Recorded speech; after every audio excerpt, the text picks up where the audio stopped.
Olá, caríssimos estudantes do segundo ano do ensino médio, Colégio Deliberato. Professor Wagner com vocês nessa segunda semana de quarentena. Vamos fazer a nossa aula hoje de filosofia com o tema O Homem é o Modelo do Mundo. Então, na apostila de vocês, a apostila Pitágoras, a partir da página 40. Vamos lá fazer juntos esse percurso? Bom, o capítulo, o homem no centro do mundo, nós temos aí, logo de cara, Michel de Montaigne, que não é um filósofo clássico, mas que é muito importante dentro do período da Renascença. Ele é um escritor francês, dentro dessa perspectiva do renascentismo, que significa o renascer dos ideais humanistas, dos ideais antropocêntricos, o homem no centro de todas as coisas, que remetem a um nascer de novo dos tempos clássicos, das civilizações clássicas, Grécia e Roma. Então é interessante, nessa obra, como que ele reflete uma crítica do seu tempo. Tá? Então, na época do Renascimento, a época também das grandes navegações, dos grandes descobrimentos, inclusive o descobrimento de um novo continente, a América, então o contato com um novo grupo de seres humanos, os indígenas. E aí, dentro dessa obra de Montaigne, ele questiona os conceitos do que é ser civilizado, do que é ser selvagem, do que é estar em uma sociedade desenvolvida, noções de desenvolvimento. Então é interessante que o Michel de Montaigne, ele, a partir de visões etnocêntricas, que é julgar a cultura do outro a partir da sua, então o europeu se coloca numa condição de superioridade, uma cultura superior, desenvolvida, civilizada, e inferioriza aquele novo grupo de seres humanos que foram descobertos na ótica do conquistador. Na ótica do conquistado, uma invasão de território, uma imposição de cultura, de nova religião, uma imposição de novos valores. E aí é interessante como que ele, analisando inclusive aquilo que nós chamamos de tribos antropofágicas, as tribos que comiam carne humana, ele faz uma análise questionando justamente as visões pejorativas que existiam sobre aquele ritual. É claro que, a grosso modo, olhando de fora, como que pode, outros seres humanos que devoram a carne de um semelhante. Isso é visto, claro, como uma aberração, um absurdo. Mas Michel de Montaigne, ele não analisa apenas de fora para dentro, mas de dentro para fora. Dentro da cultura indígena, aquilo era uma prática natural, uma prática que, inclusive, o leva a fazer questionamentos sobre o que era ser civilizado para a sua sociedade europeia, que também promovia as guerras em nome de Deus. Isso não seria uma selvageria também? Que executava pessoas na forca, executava pessoas de uma forma brutal, de uma forma covarde, por meio de injustiças, de pessoas que não passavam nem por um julgamento, por um tribunal tido como realmente instituído. Então aquilo também não deixava de ser uma selvageria. E ele faz essa análise das tribos antropofágicas, as tribos tupinambás que existiam, que comiam carne humana, mas em um momento, dentro daquela cultura, aquilo era feito de uma forma covarde, de uma forma cruel. E aí ele conta, fazendo um estudo aprofundado, como que aqueles rituais aconteciam. Então ele descreve de uma maneira detalhada, por exemplo, aquele que era preso, ele, a todo momento ele sabia que ao ser aprisionado, aquelas tribos, elas eram antropofágicas, comiam carne humana, então ele seria devorado. Não era escondido isso dele, não acontecia isso de uma forma covarde, de uma hora para outra. Tinha todo um ritual a ser seguido, onde onde ele era preso, ele ficava um tempo ali sendo servido, não passava fome, ele era inclusive municiado, né, daquilo que ele precisasse, inclusive de favores sexuais, ele não era deixado, não era ferido a sua dignidade. A pessoa que ia executar, quando chegava no dia da celebração, a pessoa que estava com o tacape, ela não participava daquele momento ali do ritual. A mulher que o serviu, inclusive com favores sexuais, ela também não participava, ela era considerada, né, uma figura que deveria estar à parte, não fazer parte daquela celebração, daquele ritual que acontecia.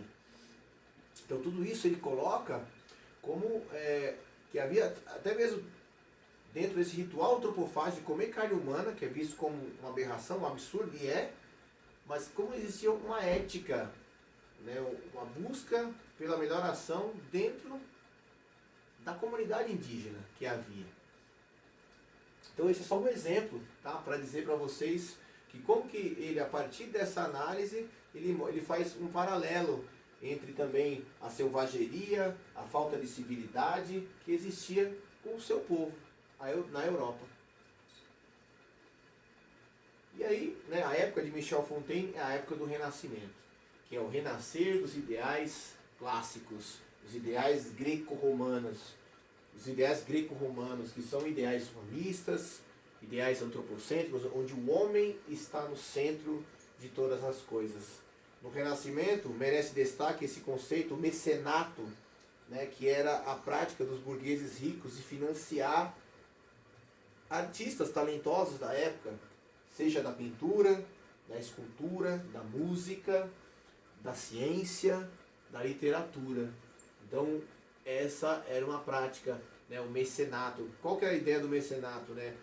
Por meio do financiamento desses artistas, contribuir para uma cultura nova, uma cultura com um novo olhar, com uma nova perspectiva, diferente da perspectiva medieval, da cultura medieval teocêntrica. Agora, a partir dali, eles queriam, né, incutir uma nova ideologia, fazer essa ideologia fluir por meio das artes. O protestantismo merece destaque também na época da modernidade, que é a época de Michel Fontaine, a época do Renascimento, porque essa nova religião cristã que surge, né, a partir de Martinho Lutero, ela não é só uma religião que questiona religiosamente o catolicismo, mas questiona em especial economicamente. É uma nova moral cristã que surge que não condena, na verdade, a acumulação. Então, por exemplo, o protestantismo traz a novidade de não condenar os burgueses. A religião da burguesia vai ser a religião protestante. Os burgueses que eram vistos, né, como os comerciantes que tiravam proveito da situação, que eram charlatães, que lucravam em cima, de repente, da desgraça do outro. Então, como a base da Idade Média era a base de troca, emprestar algo ao outro não deveria ser visto como tirar vantagem, né, tirar um lucro. Era uma caridade, então a pessoa recebia na mesma quantia. Os burgueses tinham essa coisa, né, de poder, por meio da venda de mercadorias, lucrar e enriquecer a partir daquilo. Isso era visto pelo catolicismo como um erro, como um pecado, como um engano, algo que não deveria ser feito. Então os burgueses carregavam o fardo de serem mal vistos pela religião. Então o protestantismo vem tirar esse fardo das costas dos burgueses. Então se legitima o empréstimo com usura, o empréstimo com juros, se legitima essa questão da valorização do trabalho, o trabalho não ser visto mais como um peso, um fardo, como era visto pela tradição judaico-cristã, um castigo divino, mas o trabalho como dignidade, sinônimo das bênçãos de Deus, da prosperidade. Então isso acontece, tá, dentro dessa perspectiva moderna do Renascimento. Por isso que Max Weber vai dizer que o protestantismo é a religião do capitalismo. Então nessa obra Ética Protestante, o Espírito do Capitalismo, essas ideias que eu acabei de explorar com vocês são bastante desenvolvidas e afloradas e aprofundadas dentro dessa obra de Max Weber, que é um dos fundadores da sociologia, inclusive. Bom, na apostila de vocês tem um texto que eu gostaria de rapidamente fazer uma leitura junto com vocês. Discurso de Deus a Adão, que é um exemplo de como que a religião é utilizada, inclusive, para disseminar ideias antropocêntricas. Mesmo falando sobre Deus, o homem é o centro. Uma leitura de um texto humanista, de Pico della Mirandola. Então, ele imagina a seguinte cena: Deus, depois da criação, falando ao homem, se dirigindo ao homem. E ele diz assim: não te dei, diz Deus a Adão, nem um lugar determinado, nem um aspecto próprio, nem qualquer prerrogativa só tua, para que obtenhas e conserve os aspectos e as prerrogativas que desejares, segundo a tua vontade e os teus motivos. A natureza dos astros está contida dentro das leis por mim escritas. Mas tu determinarás a tua sem estar constrito a nenhuma barreira, segundo o teu arbítrio, a cujo poder eu te entreguei. Coloquei-te no meio do mundo. Não te fiz celeste, nem terreno, mortal, nem imortal, para que, como livre e soberano artífice, tu mesmo te esculpiste, te plasmasse na forma que tiveres escolhido.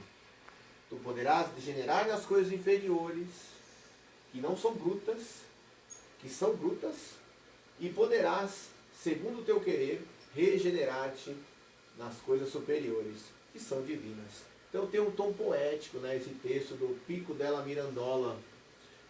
Inclusive ele é até maior do que isso. Peço a vocês para acompanharem na apostila, se aprofundarem, lerem até o final esse poema, que é belíssimo. E mostra justamente essa ideia, né? Deus criou o ser humano, mas concedeu a ele o poder de se fazer, se construir. Deus não é aquele Deus que fica interferindo na realidade do homem. Ele criou e deixa o ser humano livre para construir quem ele vai ser. Ele pode escolher ser inferior ou pode escolher ser superior. Ele pode escolher, inclusive, por meio da inteligência que Deus deu, reverter até mesmo aquilo que ele chama de imortalidade. Então, um tema é um texto, tá, que traz uma riqueza antropocêntrica de conhecimento sobre o homem imensa. Para concluir, tá bom? Essa videoaula com vocês, características do pensamento renascentista. Então nós temos aqui uma obra, né, chamada Aula de Anatomia, onde nós temos aqui um corpo humano sendo dissecado. É uma novidade na Idade Moderna, na época do Renascimento, uma prática proibida durante 1200 anos pela Igreja Católica, né, a prática de dissecar corpos, porque aquilo era visto como um ritual satânico, como uma prática demoníaca, e não deveria ser feito como um pecado. O corpo humano é templo do Espírito Santo, não pode ser maculado dessa forma. Saúde e doença é algo que vem de Deus, o ser humano não deve interferir nisso. Por isso que a ciência e a medicina estagna, paralisa na Idade Medieval. E aí é uma obra, né, que traz toda essa temática antropocêntrica, né, o corpo humano no centro da imagem, né, o humanismo da ideia da dissecação de corpos. Então uma liberdade de expressão, de pensamento que existe nessa obra. Então quais são as características desse pensamento renascentista? Uma inspiração na cultura greco-romana da antiguidade, por isso o renascer, né? Nascer de novo nos ideais greco-romanos, antropocêntricos, humanistas. O humanismo e o antropocentrismo opõem-se ao teocentrismo medieval, Deus no centro, agora é o homem no centro. O racionalismo, a razão, que vai ter o seu ápice no iluminismo, né, o iluminar das ideias, explica os fenômenos por meio da ciência, e não mais por meio da fé, da religião, do autoritarismo católico. E outra característica do pensamento renascentista é justamente essa fusão, né, de racionalismo e paganismo, a tradição judaico-cristã. Então, quer dizer, no Renascimento, muitas vezes os pintores pintam obras bíblicas, passagens bíblicas, mas mesmo ao produzir essas passagens bíblicas, sempre tem um tom humanístico, né? Um tom antropocêntrico, como aquele poema que eu acabei de compartilhar com vocês. É um poema que fala de Deus, mas que na essência dele não está o teocentrismo, mas está o protagonismo do homem. E para encerrar, segundo ano, fica essa tarefa para vocês. Então, página 52 a 57, todos os exercícios, tanto dissertativos quanto de múltipla escolha. Quero que vocês na plataforma Pitágoras anexem as respostas de vocês para que eu possa acompanhar a produção, corrigir, tá bom? Então, desde já, agradeço, tá, a atenção de vocês até aqui. Bons estudos, uma boa quarentena, lavem bem as mãos, fiquem em casa, não ouçam as fake news, as tolices, e forte abraço para todos, na esperança de estarmos juntos presencialmente muito em breve, tá bom? Forte abraço, beijão no coração de vocês, até a próxima!